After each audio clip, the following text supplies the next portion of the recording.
কবিতার নাম কি জানি কেমন, কলমে এবং পাঠে আমি ইতিমণ্ডল।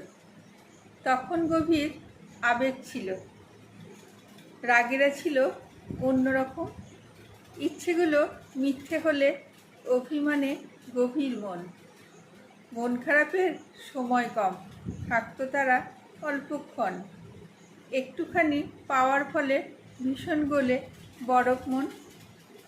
মায়ার বাঁধনে সকল বাঁধা, কাঁদবে না কেউ দুঃখ পেলে, চোখ মোছাতে হাতের শাড়ির আঁচল ভিজতে জলে।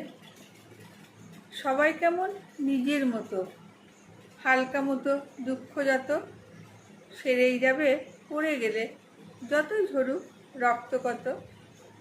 হারিয়ে গেলে আপনজন সংখ্যা পারে হয় না কম, কেমন যেন মায়ার ছায়ায় স্বপ্নে করা সত্যি ভ্রম। সবাই কি ভালো ছিল? সবাই কি ভালোই ছিল, নাকি আমি শুধু অন্যরকম? সত্যি নাকি মিথ্যে ভেবে এখন লাগে দুঃখ কেমন। নমস্কার।